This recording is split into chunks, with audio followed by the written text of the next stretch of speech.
Bueno, entonces, bienvenidos una vez más al taller Redactar bien para dormir tranquilo en asesorías de redacción.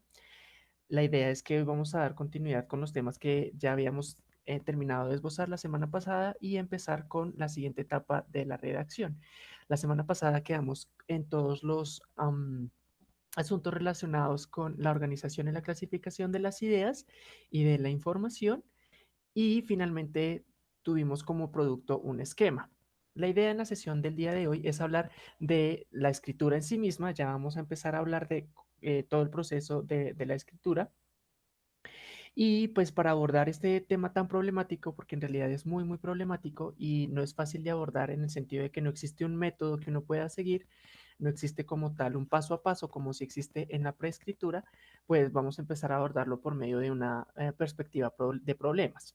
El primero de estos problemas es pues el de la unidad mínima de un texto, que es el párrafo, y es justamente lo que quiero explorar el día de hoy.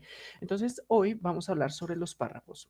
Lo primero que hay que decir al respecto es, eh, bueno, aquí lo que les estaba mostrando, ¿no? Ya terminamos la planeación, estamos en la parte de la escritura. Y la idea es que a partir del esquema que tenemos, tenemos que ser capaces de empezar a ver este esquema como ya todo el cuerpo del trabajo va a quedar a partir del esquema que nosotros logramos desarrollar en la semana pasada. A partir de esto, la idea es que nosotros seamos capaces de identificar algunos tipos de párrafos, estos digamos clasificados por tipos o por su ubicación dentro del texto, es mi objetivo el día de hoy. Entonces este esquema lo vamos a transformar en algo como esto. La idea es que el esquema nosotros podamos verlo, como les estábamos diciendo, en una forma, en una unidad mucho más, en una unidad temática, ya convertido en texto. Entonces, si nos fijamos acá, para la introducción y la sección, pues eh, hará falta un párrafo pues para eh, darle forma al texto a partir del esquema que nosotros ya tenemos. Por supuesto, este es un esquema más bien sencillo. Cada uno tiene su esquema y cada uno empezará pues, a desarrollar su propio texto, sus unidades de información y sus propios párrafos a partir de sus propios esquemas. Entonces, esta es la idea, a partir que el esquema no se quede en el aire. La idea es que este esquema nos va a servir como esqueleto para que nosotros seamos capaces de empezar a fundamentar nuestro escrito. ¿Cuál es la función que en ese caso tendría el párrafo? El párrafo vendría siendo algo así como la estructura de nuestro texto. Es lo que le da justamente la unidad. Y por eso es tan importante hablar del párrafo.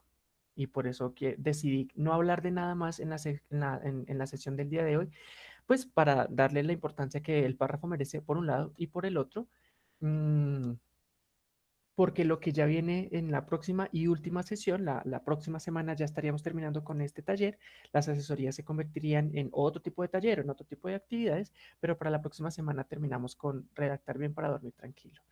Ya la próxima sesión entonces estaríamos hablando de temas un poco más complejos por su naturaleza, que es toda la parte del estilo de cohesión y el estilo coherente, el estilo segmentado de la redacción en relación pues con la gramática, con la sintaxis y con la semántica. Y asimismo ya estaríamos también hablando un poco sobre las expresiones lingüísticas que podemos o que no podemos utilizar o cuándo está bien o cuándo no utilizarlas, qué expresiones podemos y no podemos utilizar, un poco de ortografía y por supuesto signos de puntuación que no pueden faltar. Y ya finalmente, para la próxima semana estaríamos viendo un poco lo que es la posescritura, la última fase de la redacción y terminaríamos. Entonces, pues invitados para la próxima sesión.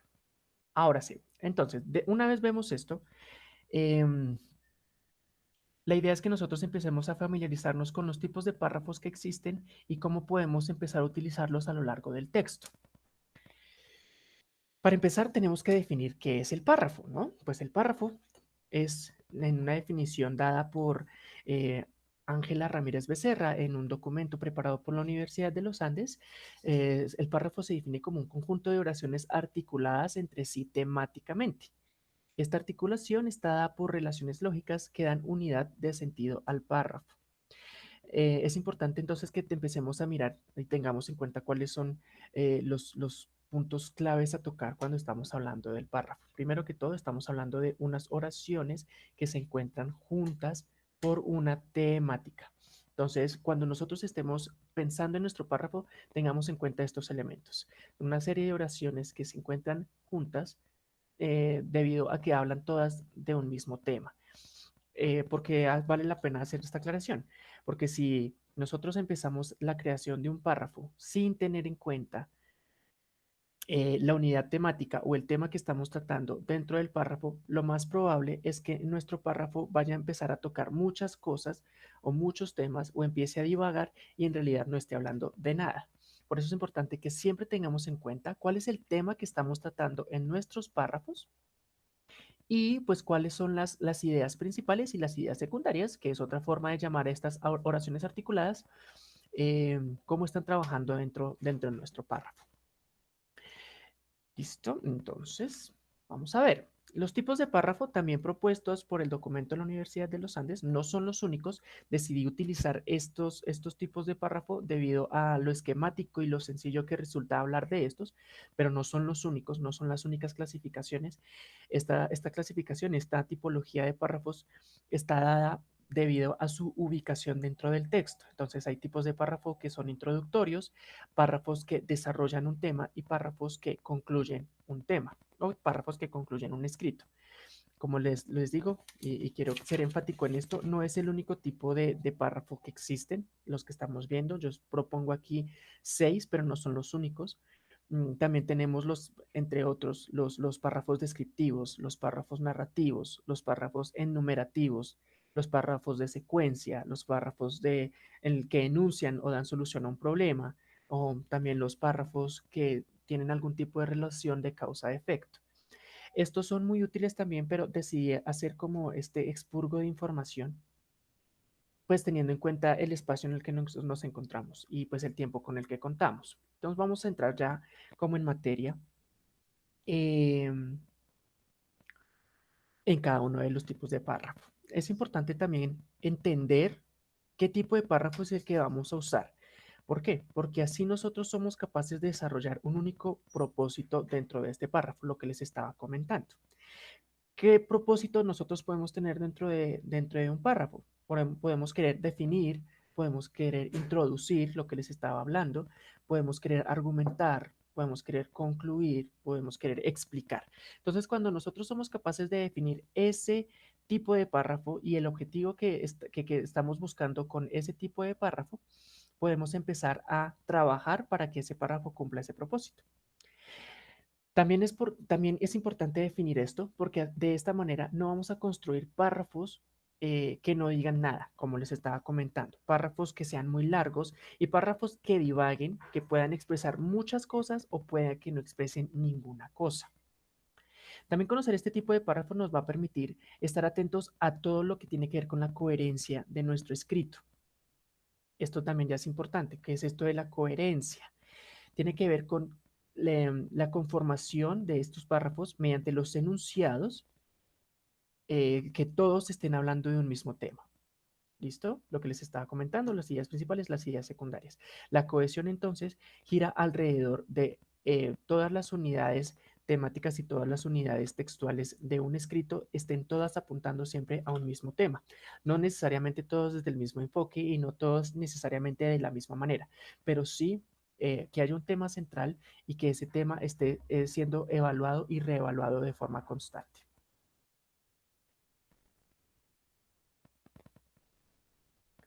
Entonces, empecemos. El primer tipo de párrafo que tenemos es el de la introducción. Normalmente pensamos que hacer el primer párrafo que nosotros encontramos en nuestro escrito debería ser el primer párrafo que nosotros escribamos.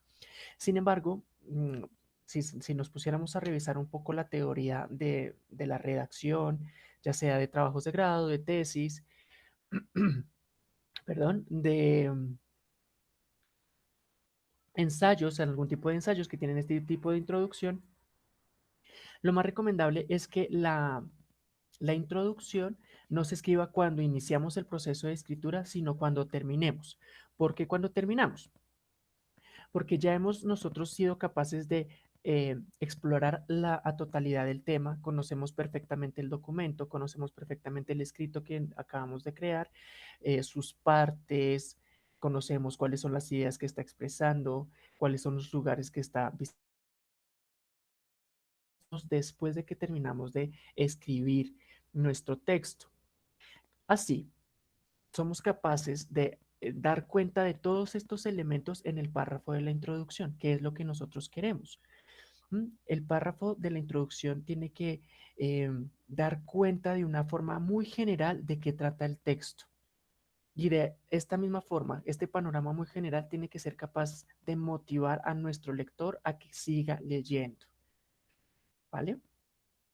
Por eso cuando nosotros iniciamos la escritura probablemente todos estos aspectos no los tengamos en claro, pero sí cuando terminamos. Si hicimos un buen trabajo de redacción, porque puede que lleguemos al final de nuestro escrito y no tengamos ni idea de qué escribimos. La idea es que pues seamos muy conscientes de nuestro proceso de escritura y al final seamos capaces de eh, mostrar todo ese panorama, sí, de mostrar todo este panorama general mediante la introducción. Ahora, em, ¿cuáles son los elementos básicos que un párrafo de introducción debería tener? Debería mostrarnos cuál es el tema de nuestro escrito. También tendría que mostrarnos cuál es el propósito de lo que estamos trabajando. De alguna manera también tendría que mostrarnos cuál es la tesis, la hipótesis, la idea que nosotros estamos exhibiendo, argumentando, contraargumentando. Em, Y también debería mostrarnos como o pues se sugiere presentar las partes del texto. Por eso es tan importante tener en cuenta cuándo escribimos la introducción.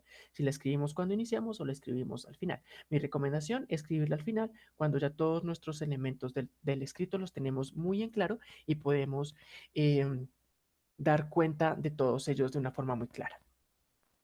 Ahora, ¿qué tipos de introducción podemos nosotros encontrar? ¿Existen tipos de introducción? Dirán ustedes, como existen tipos de introducción, no sabía. Sí, existen algunos tipos de introducción. Entonces aquí tenemos 4 clases, no son las únicas 4 clases, son las que yo, digamos, decidí exponer, porque existen otras, pero pues no me parecieron como adecuadas para la presentación. Sin embargo, pues los invito en caso de que no les parezcan suficientes las que les estoy mostrando, porque puede ocurrir que indaguen qué otro tipos de introducciones existen. Estos me parecen que dan la información que les estaba mencionando de forma clara, de forma precisa, además de que también pueden generar el interés en el lector, que es lo que siempre buscamos cuando estamos redactando. Entonces, el primer caso de introducción que nosotros tenemos es la introducción mediante la síntesis.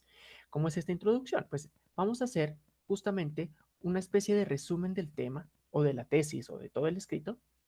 Eh, Inclusive podemos empezar a desarrollar como tal el título. La idea es que aquí nosotros vamos a empezar a ingresar al tema de forma rápida. ¿Sí? Vamos a empezar a ir información esencial sobre nuestro contenido. ¿Cuál es el riesgo que corremos con esta introducción de síntesis? Que nuestro texto se haga un poco previsible. Entonces, de esta forma lo que estamos haciendo es justamente sintetizando, resumiendo todo el contenido. No es la única forma. El otro tipo de introducción que les sugiero es el de introducción con una anécdota. En este tipo de introducción, lo que suele hacerse es que se incluye una anécdota que atrae e implica al lector. No solamente puede ser una anécdota, puede ser un hecho, puede ser una historia, un suceso. La idea es que estamos apuntando a un lector que está interesado en conocer historias personales o en conocer hechos históricos y demás, pero que, por supuesto, estas anécdotas y estos hechos tengan relevancia dentro del tema que yo esté exponiendo. Esto es importantísimo. No voy a poner simplemente una anécdota de cómo me caí, sino tiene un propósito dentro de nuestro texto.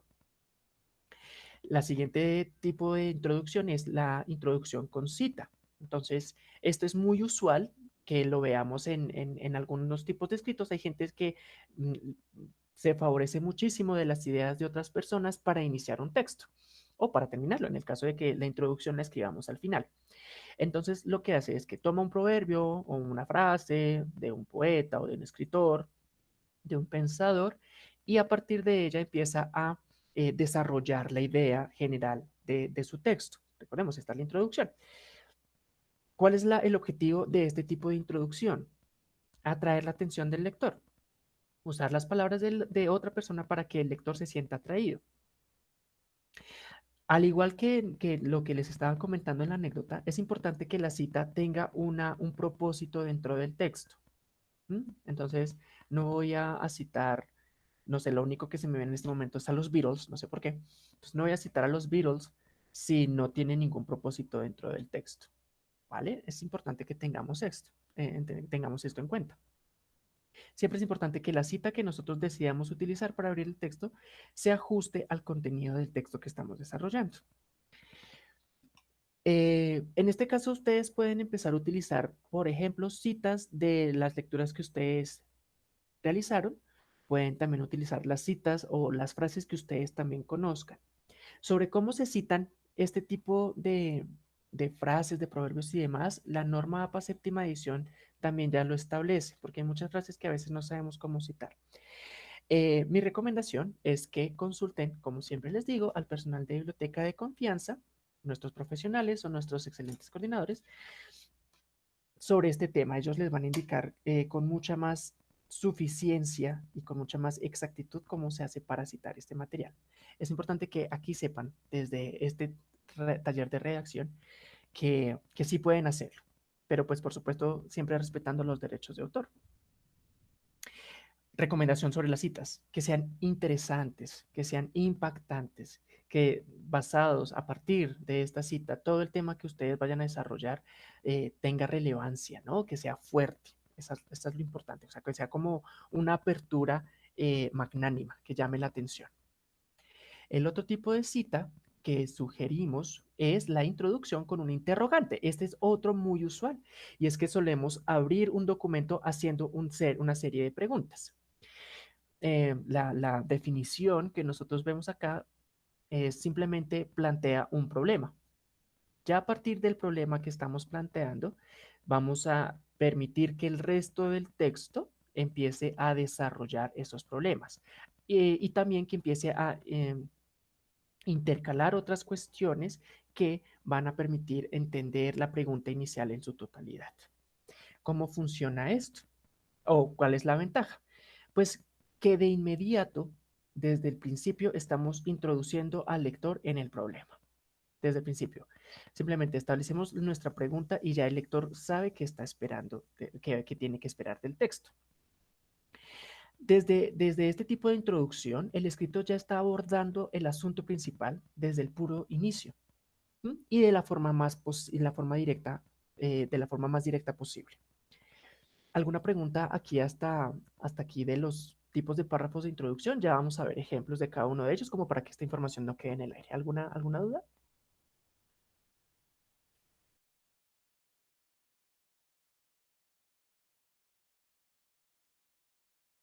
Bueno, parece ser que no hay dudas. Listo, entonces veamos algunos ejemplos de los párrafos o de los tipos de párrafos de introducción que veníamos viendo. Aquí tenemos el primero, la introducción por síntesis. Entonces decíamos que en ella se resume el tema o la tesis del escrito, en ocasiones desarrollando el título. Entonces aquí tenemos dos ejemplos. El problema del perdón de Curcio llega al Tribunal Constitucional. Bueno, vale la pena hacer una aclaración y es que estos ejemplos que estamos viendo son tomados del libro Cómo se escribe de María Teresa Serafini y son introducciones de textos periodísticos. Por eso tiene un tema como de corte informativo y lo que vemos entre los paréntesis pues es los diarios de los que fueron tomados las notas. Entonces retomo la lectura. El problema del perdón a Curcio llega al Tribunal Constitucional. En efecto, el ministro de Justicia, Martelli, ha firmado el recurso a los jueces para dirimir el conflicto de atribuciones planteado entre el propio ministro, el presidente del Consejo y el jefe del Estado en torno a la concesión de un eventual perdón para el fundador de las PR. Entonces, vemos aquí cómo se están planteando todos los problemas que probablemente vaya a desarrollar el texto. Estamos viendo cómo el tema central es Curcio y algún problema constitucional o de tribunal constitucional. Y a partir de esto empezamos a ver cuáles son los elementos que integran o que están iluminando a esta idea principal. Vemos el ministro de Justicia Martelli, vemos un conflicto de atribuciones, vemos al presidente del Consejo. Todos estos elementos lo que están haciendo es completar o están iluminando el problema central que es Curcio y su problema con el Tribunal Constitucional. Otro de los ejemplos. A pesar de los indicadores actuales y de las previsiones pesimistas en muchos ambientes alemanes, el Economist ha predicho que una parte importante de la Alemania oriental de antes podría transformarse en la región más moderna y desarrollada del país antes del final del siglo. De nuevo, vemos cómo se está planeando un problema central. Hay algunos indicadores y algunas previsiones pesimistas, esto es un hecho, pero a pesar de ellas, en ese momento del artículo se proponía y se planteaba que Alemania va a ser uno de los países más desarrollados. ¿Mm? Entonces vemos de nuevo una idea central y cómo los demás elementos y cuáles son los actores dentro de ese párrafo que están desarrollando mi idea central. Por supuesto, esto es, como les digo, al ser un artículo periodístico, un artículo de prensa, pues es una introducción muy breve. Cuando nosotros estamos escribiendo una introducción para una investigación, una introducción para un proyecto, una introducción para un trabajo de grado, pues tiene que ser mucho más extensas, donde nosotros seamos capaces de sintetizar, claro que sí, pero siempre dando cuenta de forma completa de todos los elementos que ya habíamos visto. ¿Cuáles eran esos temas? Esos elementos, el tema, el propósito, la tesis y la presentación de las partes, ¿vale? Otro ejemplo que tenemos es el de la introducción con anécdota. Entonces, habíamos dicho que es poner una anécdota, una historia o un hecho como protagonista del párrafo para empezar a plantear el tema de nuestro escrito. Aquí vemos el ejemplo. Entonces, abren comillas, es porque probablemente ¿cómo lo llamamos? Testimonio, es decir, alguien está hablando. Hace pocos días se presentó en mi pequeña aldea un muchacho que huía de la heroína, de la policía y de los mafiosos. ¿Qué podía hacer? Le ayudé a esconderse. Bastan estas pocas palabras para emitir un juicio severísimo sobre la nueva ley contra la droga aprobada el año pasado. Quien las ha pronunciado no es el líder carismático de algún organismo de rehabilitación, uno de esos gurús que se disputan las mesas redondas y los programas del debate de la tele. Quien habla, en voz queda, es un humilde sacerdote calabrés, don Giacomo Paniza. Entonces vemos cómo aquí el diálogo y cómo la anécdota se introduce mediante las comillas. ¿Mm? Y cómo esta idea, este diálogo, esta anécdota, está introduciendo un problema. Está hablando aquí sobre heroína, policía y mafiosos. Aquí ya estamos viendo tres elementos. Estos tres elementos corresponden directamente a la ley contra la droga. ¿Y cuál es entonces el tema principal de este párrafo? Esto, la ley contra la droga, no es la anécdota.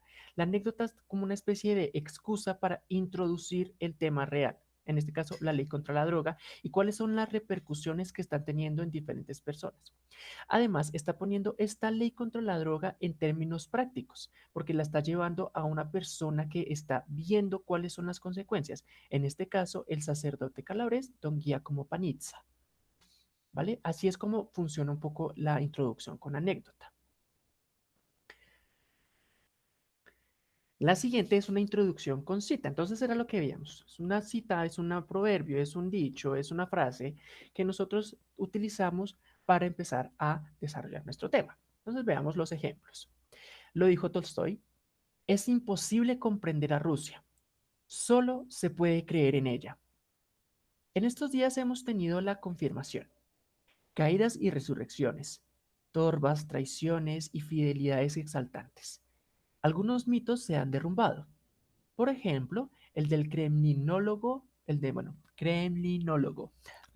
Esto fue tomado de Eviaya, La era de Yeltsin, Panorama 1 al 9 de 1991. Entonces veamos cómo la frase de Tolstoy está diciendo cómo Rusia es un país incomprensible. Yo creo que todos los países son incomprensibles. En ese sentido, no hay nada que se pueda hacer para entenderlo, solamente se puede creer en ella.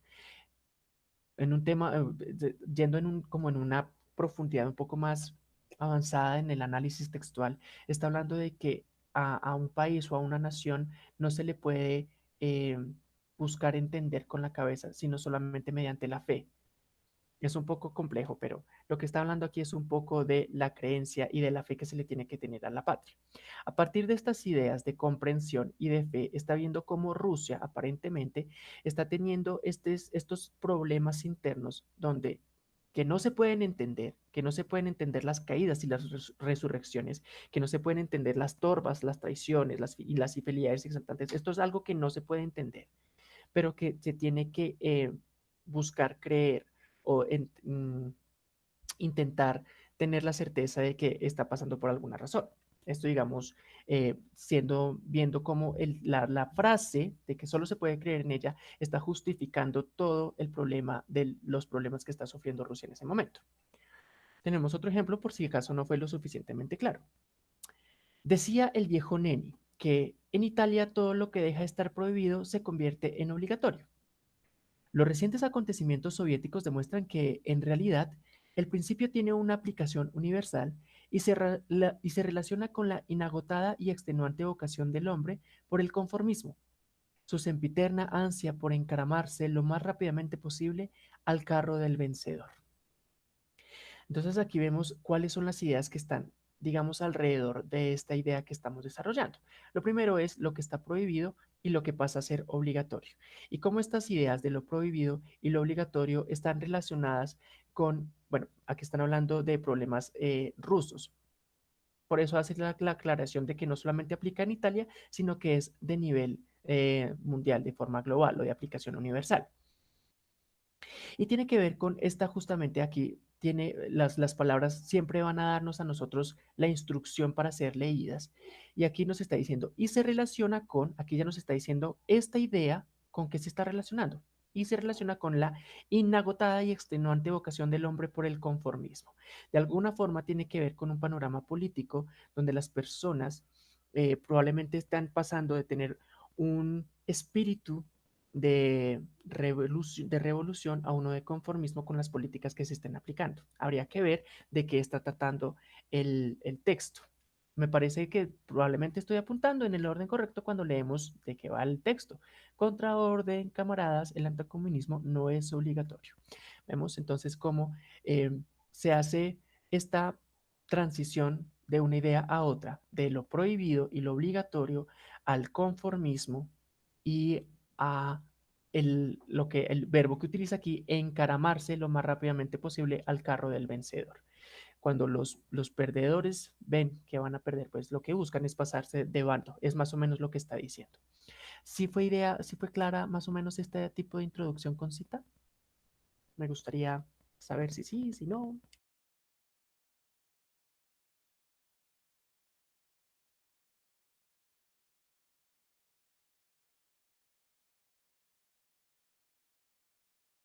Bueno, parece ser que sí.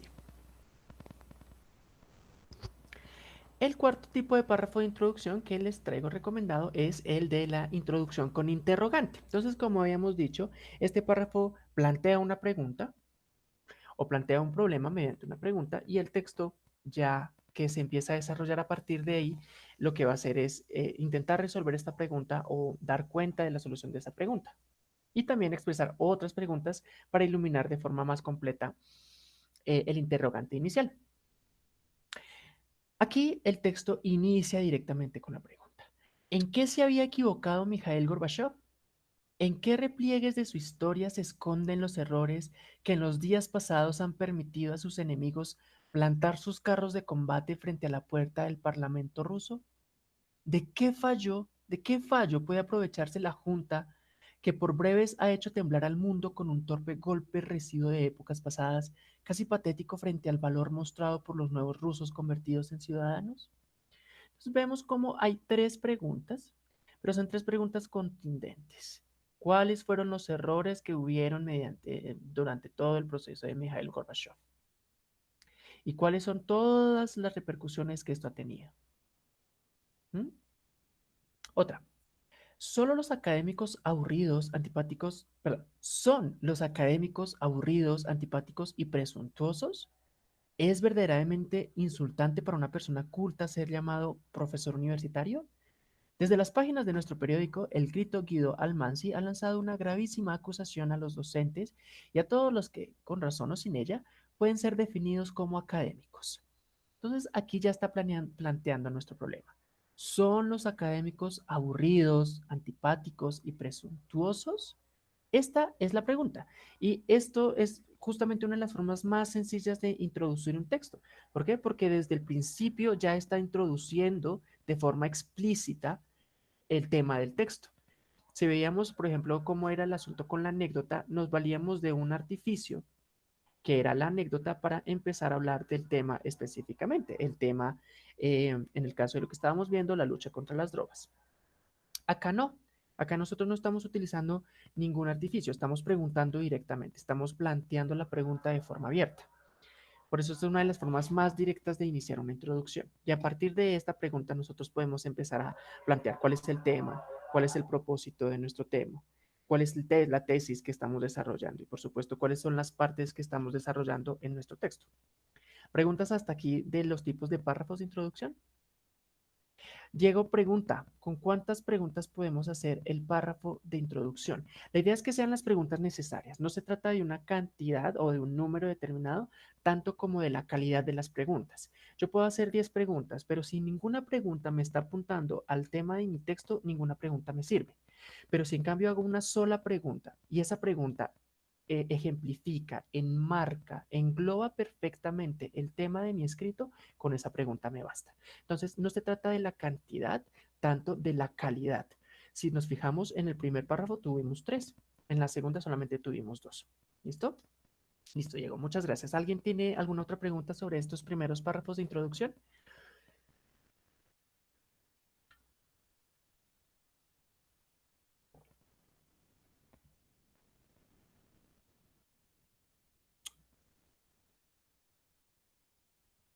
Bueno, aquí me dice, no señor, gracias Cristian. Diego me pregunta, ¿pueden ser dos bien estructuradas? Pueden ser dos bien estructuradas, claro que sí.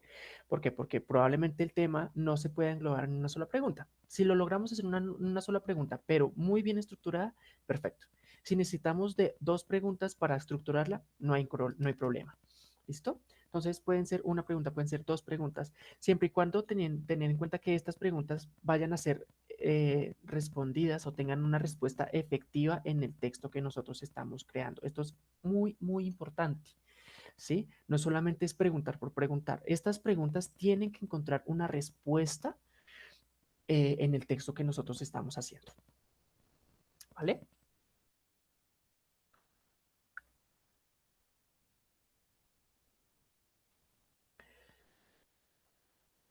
Bueno, parece ser que vamos muy bien hasta acá. Como bien saben, estos espacios yo siempre los planeo, no como el espacio en donde yo me siento a hablar por 2 horas, me gusta que sea algo más interactivo y demás. Y todas las semanas, pues me gusta poner un video para que la gente pueda asimilar lo que hemos visto hasta este momento. Yo siempre hablo de los periodos de atención. em, entonces ya tuvimos un periodo de atención breve, siempre los traigo un video para que eh, dispersemos nuestro pensamiento, nuestro cerebro empiece a analizar lo que hemos visto hasta ahora y sobre todo también para que veamos, y siempre me gusta, el poder de las palabras de una forma mucho más explícita, no solamente como yo lo estoy diciendo, sino con testimonios, que es lo que más me gusta de las charlas TED. Así que este video dura 15 minutos, se llama El abrigo de las palabras, me parece eh, una charla muy, muy interesante, además de divertida, a pesar del tema que toca. Así que los invito, son 15 minutos y alrededor de las 11, 11:02 estamos regresando. Escuché el chat. Ah, ya llegó. Sí, ok. La parte más chévere nos dice Diego. Entonces, también en caso de que estos videos no les gusten, pues también es un espacio para que ustedes puedan levantarse, estirar las piernas, tomarse un vasito de agua, ir al baño, ¿no? Todas estas cosas que a veces no tenemos espacio de hacer en otro tipo de espacios. Así que los dejo con el abrigo de las palabras.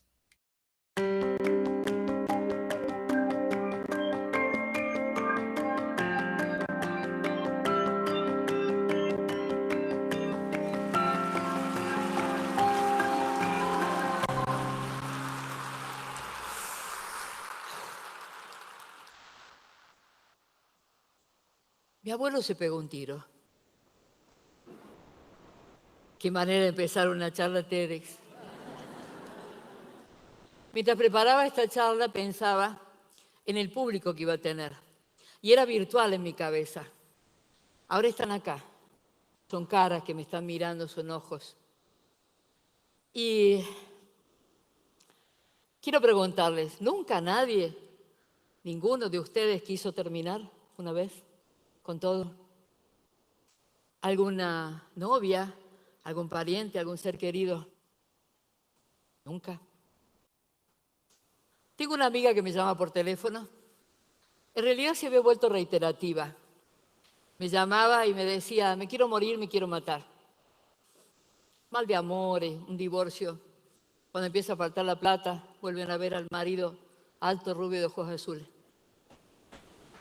Y entonces me llama y me dice, me quiero morir, me quiero matar. Son distintas las cosas. No, me quiero matar. Como esto se había repetido muchas veces, le dije, hay que ver el cómo. Si elegís un balazo, el desparramo es importante. Más que todo para el que te encuentra. Si elegís las pastillas, las son gruesas. Y trata de no joderle la guardia al del hospital de urgencia. Ni sábado, ni feriados, ni fiestas de guardia. Porque entra el carbón activado, pero tiene que salir. Y cuando sales con testigos, para que no te claves la cabeza en las baldosas. Y si elegís una gilet o un bisturí para cortarte las venas, arde mucho. Te aviso que arde. Te vas a hacer como 32 tajos antes. La conversación terminó muy rápido. No me volvió a llamar, pero sé que le va muy bien.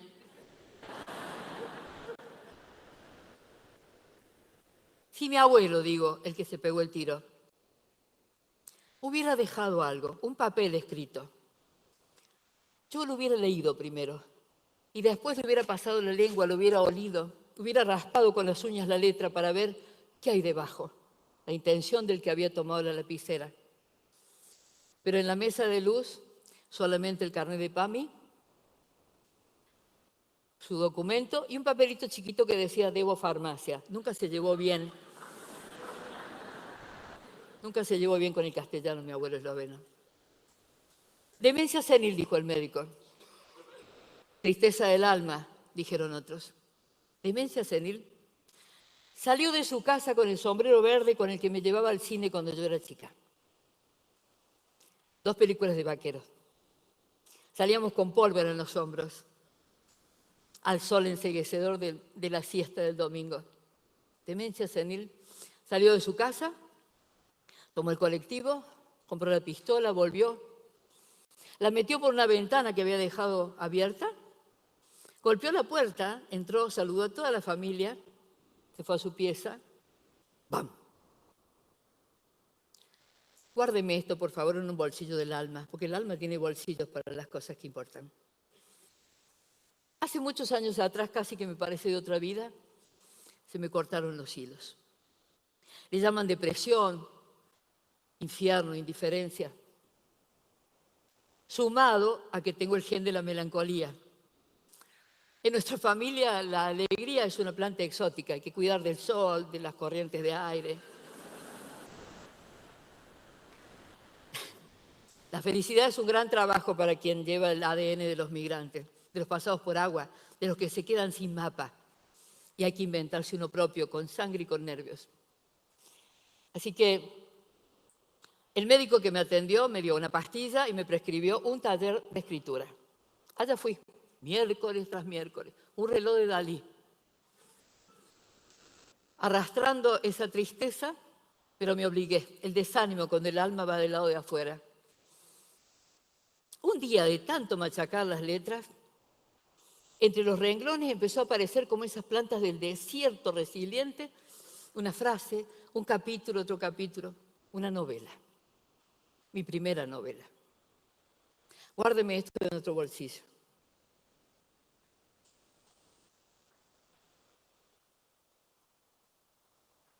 Hace como 12 años atrás, tuve ni idea. No es que pienso cada 12 años, es solo para...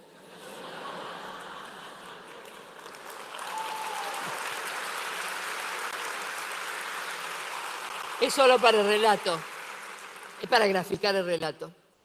Estaba en un momento de mi vida personal, había parido los hijos, había plantado los árboles y había escrito los libros. Tenía que haber algo más. Tenía y tengo una casa grande que se fue amoldando a sus habitantes. De pronto cada uno de ellos volaba a su propio cielo, algunos literalmente. Y tenía además un título de la universidad que me había llevado por los hospitales, entonces conocía el dolor, el músculo agarrotado, anquilosado, paralizado. Ahora quedaba buscarle sentido, encontrarle sentido a la vida, a esta experiencia que llamamos vida. Y en Japón le llaman razón de ser, el ikigai. Ikigai, razón de ser. Si haces lo que amas, lo que necesitas, para lo cual fuiste creado, esa es tu razón de ser. Y si lo haces bien, por añadidura, te van a pagar por ello. Así que junté todos los dolores, los logros, los matrimonios. Junté toda esa experiencia, inclusive haber llorado y enterrado a mis seres queridos y saber lo que es el día después. Porque en cada cosa, cuando te parte el rayo, tenés que saber cómo es el día después. Como el perfumista junta los kilos de pétalos de flores para hacer una gota de perfume, así junté mi experiencia. Era hora de devolver, era hora de dar. ¿Se acuerdan que les dije que me guardaran cuando se me cortaron los hilos? Era hora de poder ayudar a otros. Yo había pasado por la depresión y me habían salvado las palabras escritas. ¿Para quién sería esto? Teníamos algo en común, todos. Venimos de una panza, donde estamos calentitos, donde escuchamos la voz de nuestra madre, el latido de su corazón. Pero un día tenemos que salir. Y por el canal de parto o por cesárea salimos y el mundo es hostil. Hay luces, nos pinchan, nos miden, nos pesan. La primera vez que se llena el pulmón de aire, duele. Pero después nos arropan y nos vuelven a poner al pecho de nuestra madre. No sabríamos lo que es la felicidad si no hubiéramos conocido el sufrimiento. Y después nos pasamos toda la vida buscando ese lugar donde nos hagan upa. Un lugar así quise crear, en la casa grande. Techo de madera, vidriado, mucho verde. Una mesa larga como una ballena blanca. Enancados en esa ballena, tarde tras tarde, vamos hasta las profundidades más oscuras. Y volvemos de ahí, pero con una felicidad largando el chorro triunfante, aliviados de mandatos, de decretos, de presiones sociales. Escribir para crecer, escribir para reparar. Mi madre lo hacía con la máquina de coser. A mí me tocaron las palabras. Cada tarde comienza la aventura. A tomar la leche, la mesa está servida y vienen. Y los veo llegar con sus dudas, con sus miedos. Hacemos taller de aromas, lleno de aromas la mesa. Naftalina, hay ropero de mi abuela. Mandarinas caseras, las siestas robadas. Y hago tostadas. No hay nada que calme más el miedo que el olor a pan recién horneado. Es mi casa. Pero para poder entrar al corazón de ellos me tenía que arremangar y meterme yo también al barro. Dos fuerzas poderosas rigen el mundo, el miedo y el amor. Una tarde dije, yo era una niña solitaria, solo leía. No iba a la casa de nadie, ni nadie venía a mi casa a dormir, porque yo me hacía pie en la cama. ¡Ah! La escritora dijo eso.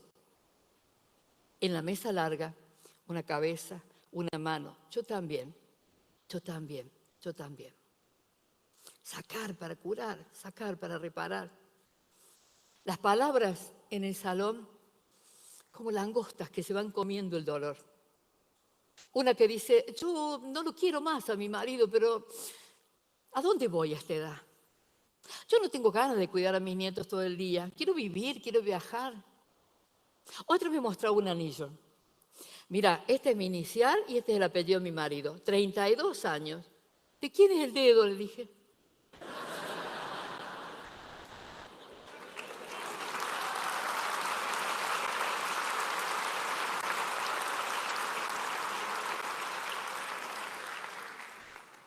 Otra que me decía por teléfono, ¿hasta qué hora es el taller? 5:30, 8:30. ¿Por qué? Le tengo que dar de comer a mi marido.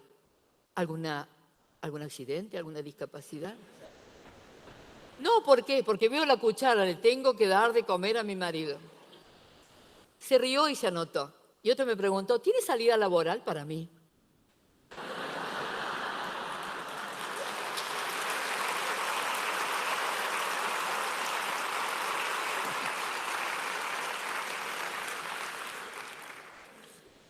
De todos esos preciosos casos que pasaron, gente amiga, me queda uno en la memoria, Mario.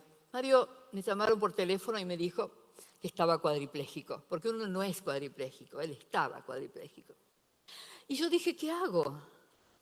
¿Les tengo que avisar a los otros? Y después pensé, también le tendría que avisar a Mario que todos estamos un poco locos. Así que lo único que hice fue correr las macetas y darle lugar a su silla. Fue la experiencia más gloriosa que tuvimos.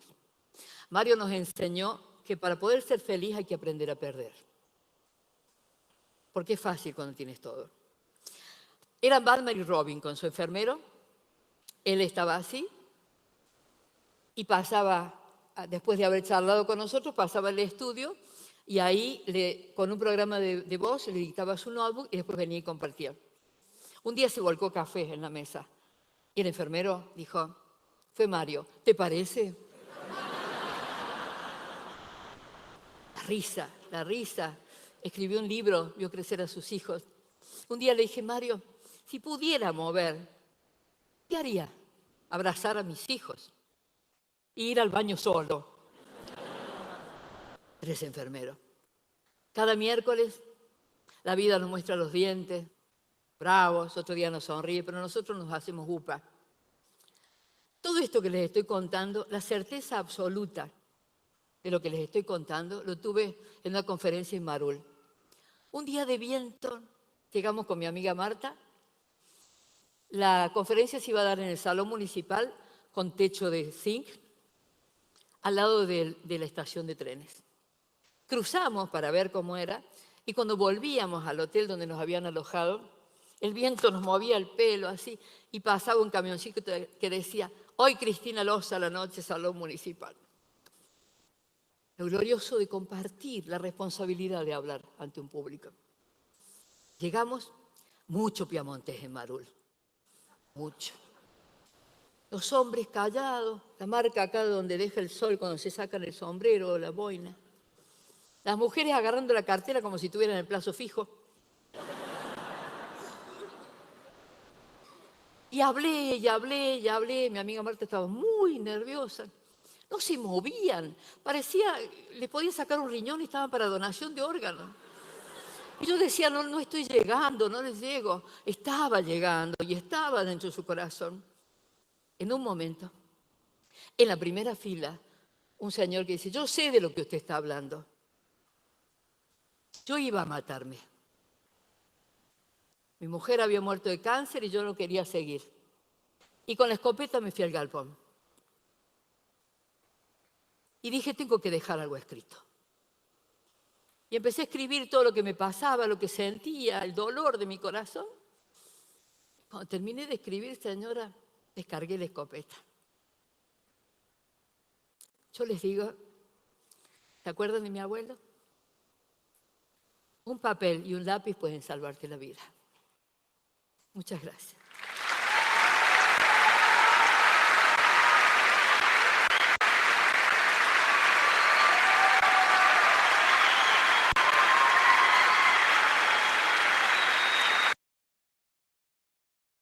Y bueno, ya tuvimos este breve eh, intermedio. Pues para quienes vieron el video, espero que les haya gustado. No sé, yo siempre como que me esfuerzo por que los videos pues sean no solamente una excusa para levantarse y estirar las piernas, sino generen algún tipo de reflexión. Y espero que este video en especial lo haya logrado, ¿no? Porque sí, pues lo que les comentaba al principio, sí es bien interesante el humor que maneja a pesar del tema que tiene, ¿no? Aquí me están dando buenas referencias, como buenos vistos, eso me parece súper chévere, que les haya gustado el video, eso me da a entender que les gustó bastante. Ahora bien, retomando nuestro tema, después de que hemos explorado los párrafos de introducción, podemos empezar a hablar de los párrafos de desarrollo. Entonces, recuerdo que, o más bien, reitero la idea de que los párrafos que estamos viendo acá están expresados según la ubicación dentro del texto y según la función que cumplen dentro del texto. Por eso es que estamos hablando como el párrafo de introducción, párrafos de desarrollo y pues finalmente los párrafos de conclusión, pero no son los únicos. Entonces, los párrafos de desarrollo tienen una función específica y es justamente permitir al autor desarrollar todas sus ideas. ¿Para qué? Para que estas ideas cumplan el propósito de su escrito. Recordemos, el escrito tiene un objetivo. ¿Cómo lo vamos a alcanzar? Pues mediante la correcta expresión de nuestras ideas. Ahora bien, cada párrafo que nosotros vayamos a elaborar tiene que desarrollar una idea, ¿vale? Así el autor va a ser libre de elegir cualquiera de los párrafos o cualquier tipo de párrafo que mejor le parezca. Yo traigo tres tipos de párrafos, repito, no son los tres únicos tres tipos de párrafos que existen, al menos de desarrollo. O sea, yo traje el explicativo, el comparativo y el argumentativo, pero no son los únicos, ¿vale? Por si alguno de ustedes quiere conocer un poco más, pues puede buscar o puede comunicarse conmigo. Yo estoy siempre atento a las solicitudes que ustedes tengan pues, las dudas que tengan con sus procesos de redacción. Entonces, el primer tipo de párrafo de desarrollo que les propongo es el explicativo o también llamado del desarrollo de un concepto. Entonces, la definición que nos dan un poco es, María Teresa Serafini, se da una idea principal que posteriormente se reafirma por medio de ejemplos o argumentaciones. ¿Vale? Entonces, ya vamos a ver un ejemplo para que nos quede un poco más claro cómo funciona el párrafo explicativo. Otro tipo de párrafo de desarrollo es el párrafo comparativo. Aquí lo que vamos a hacer es mostrar las semejanzas y las diferencias entre dos o más objetos, situaciones, ideas o personas. Y el tercero es el argumentativo, que es tan importante, sobre todo en los escritos tipo ensayos, donde nosotros defendemos o refutamos una idea. ¿En qué consiste? En sustentar una idea importante para el desarrollo del escrito a través de ejemplos, evidencias o razones. Entonces, vamos a ver un ejemplo de cada uno como para que esto quede un poco más claro. El párrafo explicativo. Entonces, reiteramos, se da una idea principal que posteriormente se reafirma por medio de ejemplos o argumentaciones. La idea principal que se reafirma posteriormente es más o menos lo que tenemos que tener en claro. Esto es lo que tenemos que tener muy en claro cuando vamos a escribir un párrafo explicativo. ¿Cuál es la idea principal y cómo la vamos a desarrollar? Las informaciones o las ideas que nosotros empezamos a expresar después de la idea principal tienen que aclarar o dar detalles o ilustrar la idea principal. Así es como se empieza a conformar. ¿Vale? Entonces aquí tenemos un ejemplo. La jirafa posee una anatomía extraordinaria. Esto vendría siendo nuestra idea principal. Aquí está en cursiva, pero pues en nuestros escritos este tipo de ideas no tienen por qué diferenciarse de las otras pues en cursiva, ¿no? Aquí solamente es como una función ilustrativa, como para que veamos cómo funciona. La jirafa posee una anatomía extraordinaria, nuestra idea principal. Y a partir de esto, todas las demás ideas que yo ponga o que se pongan en el escrito van a ilustrar, aclarar o dar detalles sobre esta idea. Tiene un cuello larguísimo y cada ejemplar posee un pelaje exclusivo, diferente del de sus semejantes. Entonces aquí ya empezamos a ilustrar mediante el ejemplo y mediante casos específicos cómo es la anatomía de la jirafa extraordinaria. Su desproporcionado cuello tiene, como el nuestro, tan solo 7 vértebras, pero muy alargadas. Entonces, si se fijan, cada una de las ideas posteriores está en función de explorar a mayor profundidad la idea principal. Ahora, ¿cómo se construye? Lo primero es tener en claro la idea principal de nuestro texto. puede que en algunos textos técnicos o académicos estas ideas vayan al principio. Eh, Según el estilo y según la técnica que cada redactor tenga, esta idea principal puede ir al final. Pero entonces tenemos que tener un trabajo de redacción muy, muy claro para que esta idea final condense todas las demás ideas. ¿De acuerdo? Si la ponemos al final. Pero la forma más sencilla es poner la idea principal al inicio y empezar a desglosar todas las ideas secundarias a partir de esta idea principal. Y todos los elementos que nosotros tengamos, por lo que les estaban diciendo, deben ser presentados siguiendo un determinado orden, ¿vale? Podemos ponerlos según la importancia. Por ejemplo, también podemos ponerlo según la extensión de las ideas. Podemos tener una idea que ilustra la idea principal muy cortica y podemos tener una idea que expresa esa misma idea principal muy larga. Cuando tenemos ideas que son así, que difieren de la extensión, podemos poner o se sugiere poner las ideas más cortas siempre más cerca de la idea principal y las ideas más extensas más alejadas. ¿Vale? Esto como un criterio organizativo, un criterio esquemático al momento de crear textos o pues de crear párrafos explicativos. ¿Cuáles tipos de errores podemos cometer al momento de nosotros estar creando estos párrafos explicativos? No tener en claro la idea principal. ¿Sí? Cuando no tenemos en claro esta idea principal, podemos causar una falta de evidencia de dicha idea. Y si no se evidencia de forma clara cuál es la idea principal del párrafo, todas las demás ideas van a quedar inconexas. No va a haber coherencia, no va a haber cohesión dentro de las ideas. Entonces, fundamental tener muy en claro cuál es la idea principal y expresarla de manera correcta para que se muestre al lector fácilmente. Otro error es presentar ejemplos que contradigan la idea principal, ¿vale? Si yo hubiera puesto aquí, la jirafa posee una anatomía extraordinaria y todos los elementos que yo ponga aquí detrás no dan fe de que la anatomía de la jirafa es extraña, pues estoy contradiciendo esa idea principal y no estaría creando un párrafo explicativo, estaría contradiciendo mi propio postulado. ¿Listo? Entonces, eh, importante tener esto en claro para no generar confusión al momento de redactar un párrafo explicativo. ¿Alguna pregunta sobre este tipo de párrafo?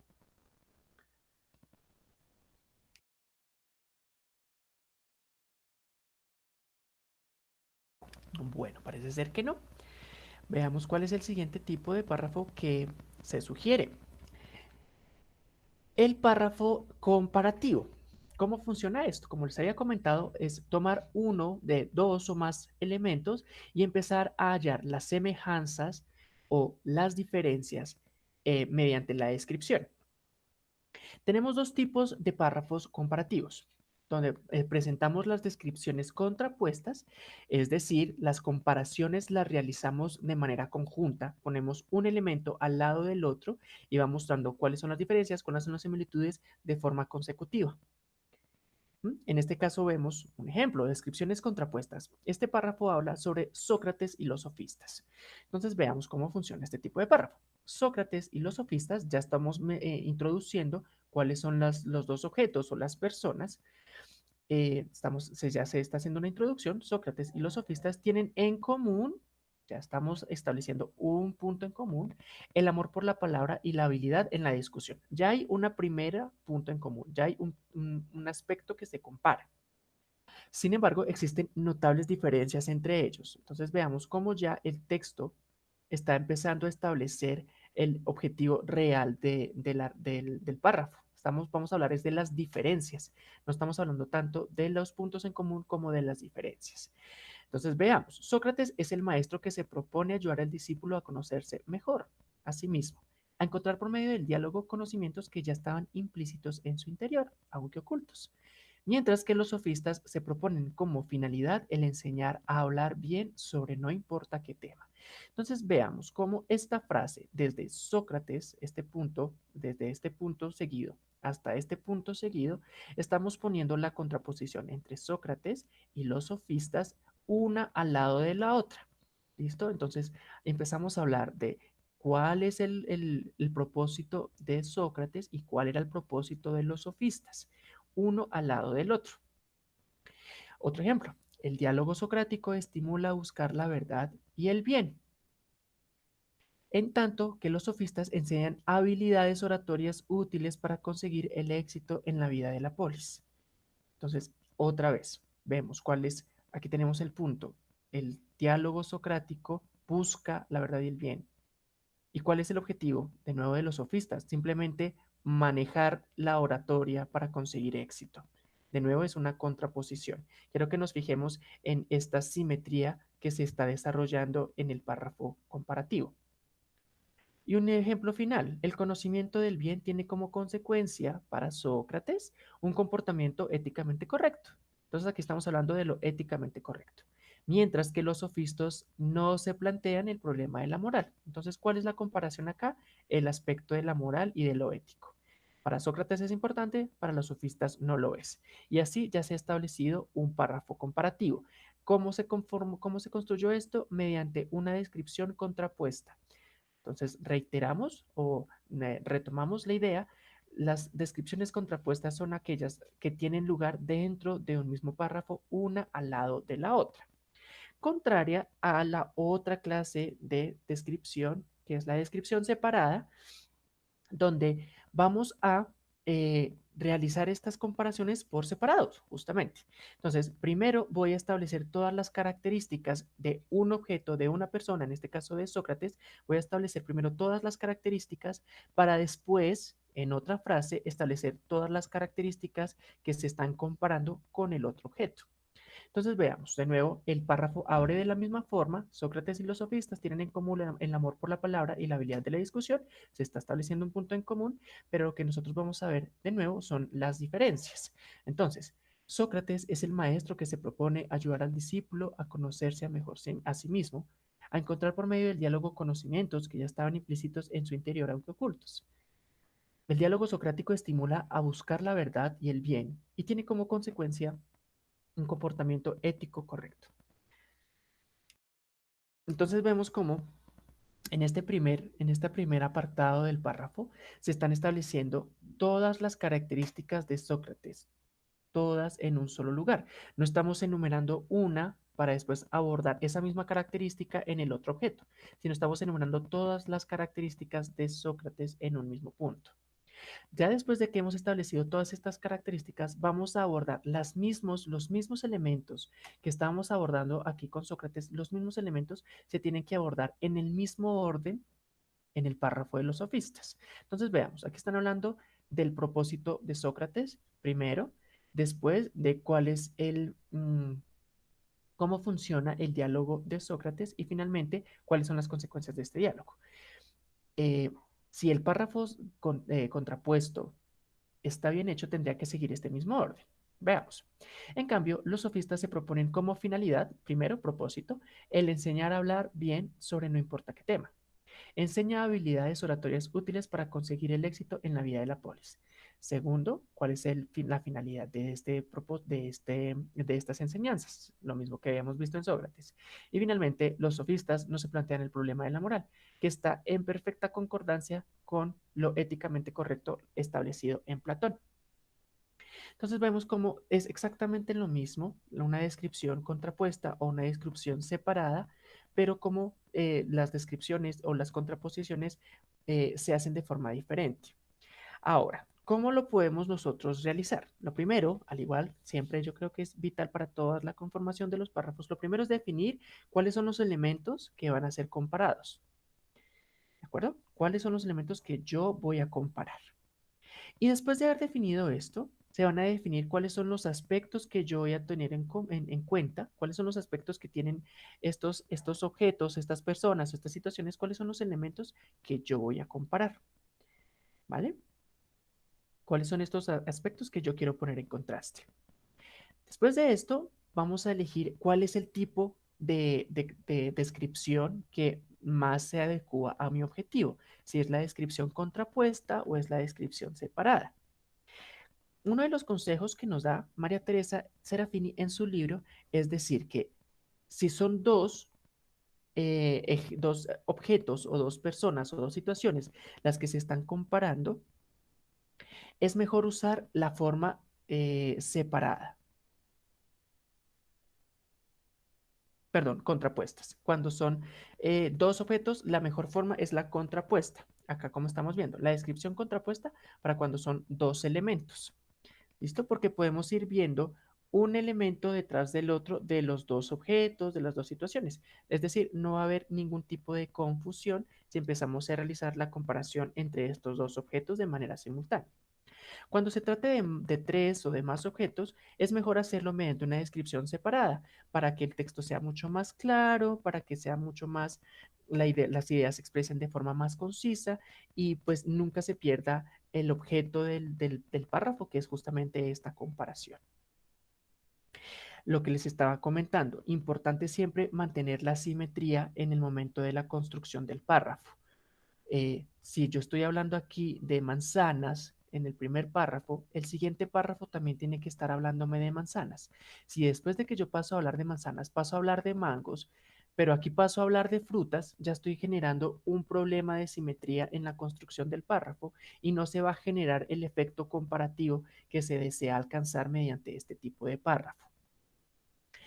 Hablando de esto, es importante mencionar cuáles son los errores que podemos cometer cuando estamos construyendo el párrafo comparativo. Lo primero es olvidar algún elemento de la comparación.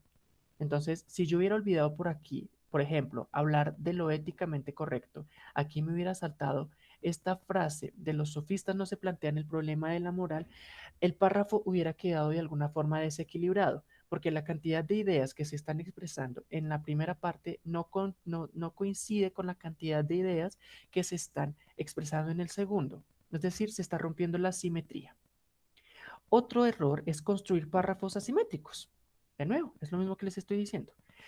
Pero no solamente porque falten ideas, sino también porque se invierta el orden de los aspectos a comparar. Entonces, aquí con Sócrates, lo primero que hicimos fue hablar del propósito. Si yo hubiera puesto acá el asunto de la moral como idea inicial, cuando estoy hablando de los sofistas, no se hubiera sentido el contraste directo. ¿Por qué? Porque yo inicio aquí hablando del propósito, de cuáles eran los diálogos socráticos, cuál es el propósito del diálogo socrático. Y aquí empiezo a hablar de las sofistas no se plantean el problema de la moral, vemos que no hay una cohesión dentro de las ideas, no hay una coherencia. ¿Por qué? Porque no hay una simetría, no hay una correspondencia entre el orden de las ideas. Y lo segundo, no aclarar o plantear qué se va a comparar. Cuando estamos construyendo un párrafo comparativo, es importante que nosotros establezcamos de forma explícita cuáles son los elementos que vamos a comparar. Si vamos a comparar la energía solar con la energía nuclear, tenemos que ponerlo de forma específica. Si vamos a comparar el pensamiento de Nietzsche con el pensamiento de Kant, tenemos que establecerlo de forma específica para que el lector pueda entender cuál es la relación que hay entre las ideas que se desarrollan posteriormente. ¿Preguntas sobre el párrafo comparativo?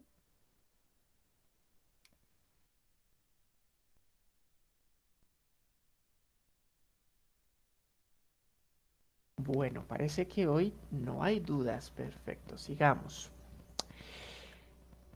Y finalmente, el último de los párrafos de desarrollo es el que nosotros entendemos como el párrafo argumentativo.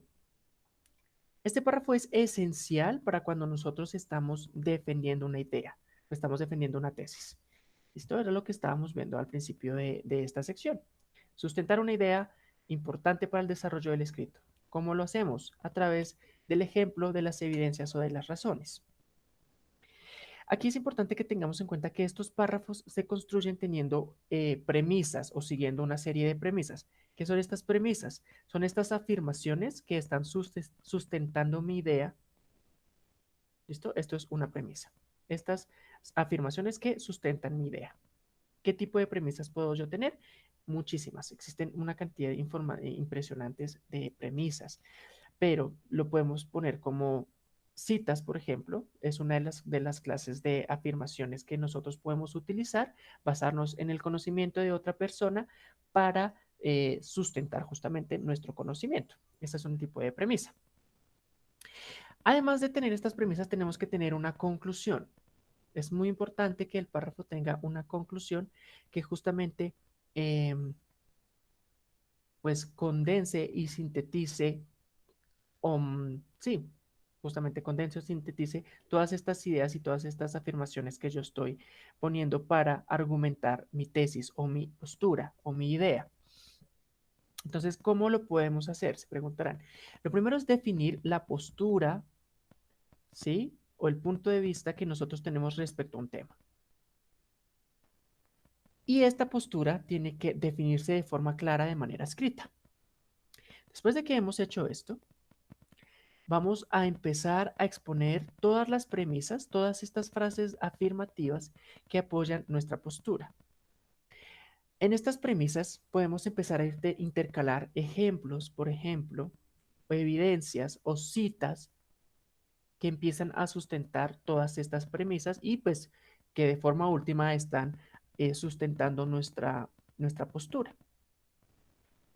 El párrafo finalmente se debería cerrar de manera contundente. ¿Cómo? Pues mediante la conclusión, que era lo que les estaba comentando, pero sí de manera contundente para que el párrafo sea una unidad lógica, sea una forma unitaria que tenga sentido. Entonces, tenemos primero cuál es la hipótesis o cuál es la postura que estamos defendiendo, cuáles son las premisas que estamos utilizando y la conclusión a la que llegamos mediante este, eh, esta operación lógica. Entonces veamos el ejemplo. Hay que investigar nuevas fuentes de energía. Esta parece ser la idea que el escritor está defendiendo. Esta es su postura, este es su punto de vista. Hay que investigar nuevas fuentes de energía. ¿Cómo sustenta esta idea? Algunas de las que usamos ahora de modo preferente son muy contaminantes. El carbón, el petróleo y sus derivados. Entonces, su primer argumento, las energías utilizadas actualmente son contaminantes. Segundo argumento, además, la mayoría de ellas no son renovables y llegará un día en que se agotarán. No tiene futuro, por tanto. Segundo argumento, no son renovables. ¿Ven? Entonces, a partir de su postura, empieza a desplegar una serie de premisas que están apoyando esto. Finalmente llega a un tipo de conclusión. La energía solar o la energía eólica, en cambio, nos permiten superar esas limitaciones y presentan, por tanto, numerosas ventajas que las convierten en nuestro único camino en el futuro. Entonces vemos cómo tiene una idea que se está defendiendo, las premisas que apoyan y la conclusión a la que es capaz de llegar. ¿Cómo, qué tipo de errores podemos cometer cuando estamos construyendo este tipo de párrafo argumentativo? Primero, no tener una postura clara sobre el tema. Cuando nosotros no tenemos una idea clara sobre el tema que estamos defendiendo o sobre la idea que vamos a defender, es muy difícil defenderla, ¿no? Lo segundo, no tener argumentos válidos para la postura o argumentos contundentes. Si nosotros estamos diciendo que hay que investigar nuevas fuentes de energía, pero no somos capaces de sustentar ese por qué, todo este párrafo no va a tener sentido. No importa que yo diga que hay que investigar nuevas fuentes de energía, sino digo de forma contundente y de forma válida el porqué de esta idea. Y finalmente, otro de los errores es llegar a una conclusión errónea. Puede que yo tenga una idea, un punto de una postura que valga la pena ser defendida y tenga premisas que de hecho sustenten de forma adecuada mi idea. Pero si la conclusión a la que llego es errónea, pues el proceso lógico habrá fallado en alguna parte. Entonces es importante tener en cuenta estos elementos cuando vamos a desarrollar nuestros párrafos argumentativos. ¿Alguna pregunta hasta este punto?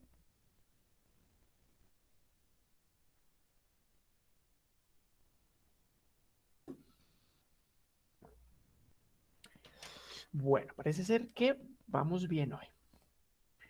Finalmente, el tema con el que cerramos la sesión del día de hoy son los párrafos de conclusión. Cuando me refiero a conclusión, no me refiero a que sean las conclusiones del trabajo, o no necesariamente, porque sí tiene que ver con eso también, pero tiene que ver con todos los párrafos que empiezan a dar cierre a nuestro escrito. Es importante que lo tengamos en cuenta. ¿Qué es lo que nosotros buscamos con estos párrafos? Generar una impresión positiva en el lector. Es decir, que el lector pueda resumir o pueda encontrar de forma condensada todos los tópicos que nosotros tocamos en el tema, y también tenga una buena impresión del escrito, que pueda recordar lo que se leyó y pueda utilizar esta información que nosotros les estamos dando en un contexto diferente. Entonces, ¿qué buscamos con los párrafos de conclusión o los párrafos de cierre? Recordación e influir positivamente en el lector. Pero no solamente esto. Esperamos que en esta parte, en esta conclusión o en este cierre del escrito, nosotros podamos empezar a explorar cuáles son los hallazgos que nosotros tuvimos en caso de que estemos, por ejemplo, desarrollando un texto de corte científico, de corte académico, cuáles son los hallazgos que nosotros encontramos. También podemos empezar aquí en estos párrafos de conclusión, en estos párrafos de cierre, podemos resumir todas las ideas centrales que tratamos a lo largo de nuestro texto. Y también podemos plantear preguntas, preguntas que probablemente no se abordaron dentro del texto, pueden ser temas que están relacionados con nuestro tema de investigación, pero que no se investiga directamente en nuestro trabajo, pero estas preguntas pueden abrir eh, los posibles temas de investigación para otros futuros escritos. También podemos poner nuestras propias reflexiones finales. Esto es muy importante. Aquí no solamente ponemos los hallazgos y esto, sino también nosotros como redactores, qué podemos reflexionar o qué pudimos reflexionar en el proceso de investigación o en el proceso de escritura. ¿Listo? Entonces, en estos párrafos de conclusión también existen una gran cantidad de párrafos de conclusión muy ligados o de forma ligadas de manera estrecha a los párrafos de introducción. Digamos, tienen como la misma lógica. Yo, sin embargo, decidí utilizar tres. En los párrafos de introducción utilizamos cuatro. Aquí preferí utilizar otro tipo de párrafos de conclusión debido a la naturaleza, pues, de este párrafo. Entonces vemos cómo tenemos en común la conclusión con síntesis, que también la habíamos visto en las introducciones. Tenemos también el tipo de conclusión con interrogante, que también estaba, y esta conclusión con afirmaciones que no la habíamos visto en los tipos de introducción. Entonces veamos cómo funciona cada una de estas conclusiones. La conclusión con síntesis justamente lo que corresponde a un breve resumen de las ideas principales del escrito. La conclusión con afirmaciones es esta conclusión que está constituida por frases breves, formadas por pocas palabras y en ocasiones sin verbo. Este tipo de conclusión con afirmaciones es sobre todo para expresar los hallazgos, cuando nosotros estamos dando cuenta de qué fue lo que se logró o cuáles fueron los resultados de un determinado proceso investigativo o un proceso analítico. Y finalmente la conclusión con interrogante, donde se plantea al final del escrito cuestiones o preguntas no resueltas o problemas que están abiertos a las hipótesis del futuro. Entonces veamos un poco cómo funcionan estos párrafos de conclusión. Conclusión con síntesis. Entonces, en realidad no estamos ante un jefe de Estado excéntrico, o siga, sino ante un jefe del Estado con características destructivas, reivindicadas por él mismo y proclamadas públicamente. A algunos les gustará, a nosotros no. Pero poco importa.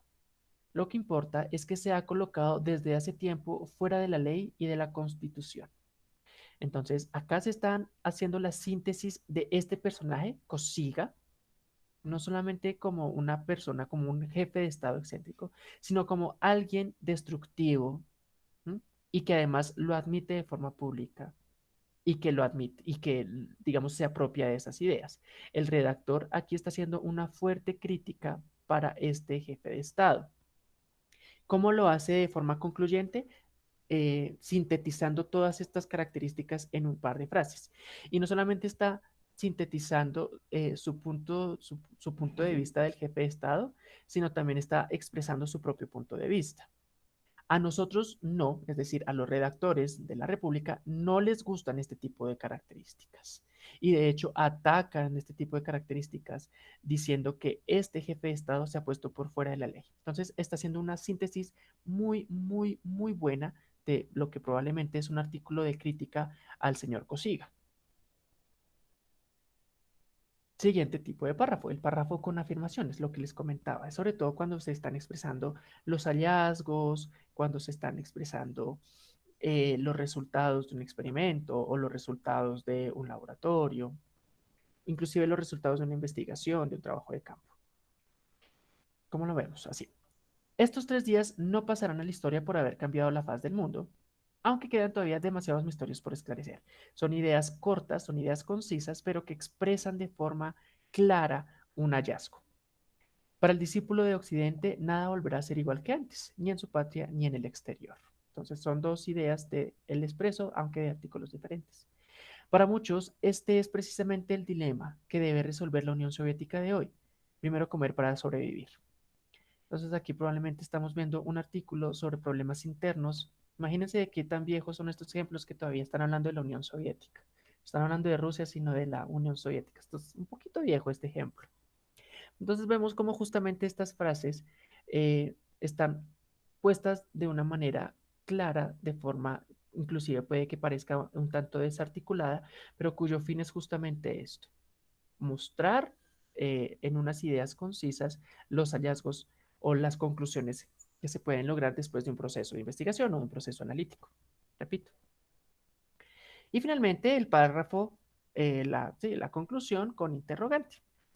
Entonces, tiene que ver mucho con lo que habíamos visto de la introducción con preguntas, solamente que aquí la pregunta que se plantea o las preguntas que se plantean están apuntando directamente a todos los temas que no se exploraron o todas las preguntas que quedaron sin resolver, pero que de todas maneras vale la pena enunciar dentro de nuestro escrito. Esto, pues, ¿en qué espacio lo podemos hacer? En el párrafo de la conclusión. Entonces, veamos el ejemplo. Ahora, después de la victoria de Yeltsin y del regreso de Gorbachev, llegan de Europa muchas nuevas promesas de ayuda y de crédito. ¿Se mantendrán esas promesas? Esta es la pregunta que abre un mundo de posibilidades en la redacción. Ya estamos viendo que después de todo el artículo probablemente hablaron de Yeltsin, de Gorbachev y de todas estas promesas. Solamente queda una pregunta que responder, que no responde directamente el artículo, que no está respondiendo directamente el texto, sino que está proponiendo eh, para que el lector solucione, para que el lector reflexione o para que se inclusive funcione como eje de investigación para futuros escritos. ¿Se mantendrán esas promesas? Esto también nosotros lo podemos hacer en nuestros propios escritos. Ahora bien, ¿cómo nosotros podemos redactar estas conclusiones? Pues bueno, las conclusiones, ya si estamos hablando específicamente de las conclusiones de un artículo, las conclusiones de un ensayo, siempre, o de una investigación, siempre van a estar ligadas a los objetivos de la investigación. Las conclusiones siempre tienen que atender a cuáles fueron los objetivos que se plantearon en la investigación. ¿Cómo podemos nosotros saber si estamos construyendo una buena conclusión? Respondiendo ciertas preguntas. Por ejemplo, ¿qué significan los resultados de la investigación? ¿Cuáles son las consecuencias de esos resultados de investigación?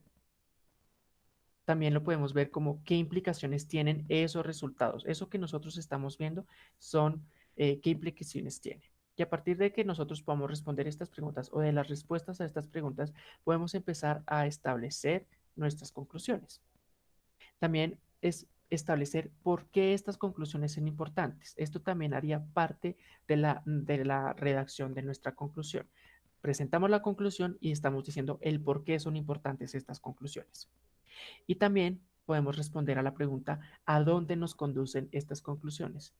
Es decir, estoy presentando esta conclusión como algo importante, pero porque nos está transportando a un lugar diferente en la investigación, nos está transportando en el avance de la investigación o del análisis de determinado tema. Entonces, con estas preguntas, nosotros podemos empezar a desarrollar conclusiones y párrafos de cierre mucho más especializados y de forma mucho más coherente. ¿Hasta aquí hay alguna pregunta? Entonces, como vemos, esta bibliografía siempre va creciendo sesión tras sesión. No sé si tengan alguna pregunta de lo que vimos. Como les dije, el objetivo de esta sesión era realmente hablar específicamente de los párrafos, estos entendidos como la unidad temática de nuestro texto. Por eso no vamos a abordar nada más, porque ya la próxima sesión, la última sesión, la cuarta, con esto completamos un mes, no parece tanto, un mes de los talleres de redacción. Vamos a hablar ya de los temas finales que competen con el estilo segmentado y el estilo coherente o de cohesión. También vamos a hablar de un poco de la gramática, sintaxis y semántica. Estos temas son un tanto complejos para quienes no están familiarizados o para quienes no recuerdan todas las clases de gramática de primaria y de bachillerato. Por eso prefiero abordarlo en una sesión solita. Y vamos ya a hablar de tips ortográficos, signos de puntuación, expresiones, dudas lingüísticas que nunca eh, eh, faltan en el momento de redactar. Y ya finalmente hablaríamos sobre el proceso de la revisión o de la postredacción para dar finalización al taller de redactar bien para escribir mejor. La idea es que para dentro de 8 días nosotros ya podamos también empezar a tener nuestro escrito o tengamos nuestro escrito ya avanzado con todas estas clases de párrafo o con los párrafos que nosotros también conozcamos para que podamos empezar a hacer una revisión justamente de estilo, de gramática, de ortografía, de signos de puntuación teniendo ya nuestro texto realizado. Entonces, para la próxima sesión del taller sería buenísimo que todos tengamos ya nuestro escrito y podamos empezar a aplicar las cosas que vamos a ver. Yo, por supuesto, traeré mi escrito y vamos a empezar a ver cómo funciona el estilo, la gramática, la ortografía, los signos de puntuación y cómo es el proceso de revisión a partir de este escrito. ¿Hay alguna pregunta? ¿Alguien que tenga algo para comentar? Cristian dice, muchas gracias, Julián. Está genial la presentación y hasta luego. Bueno, Cristian, que esté muy bien. Muchísimas gracias por acompañarnos en esta sesión. ¿Alguien más?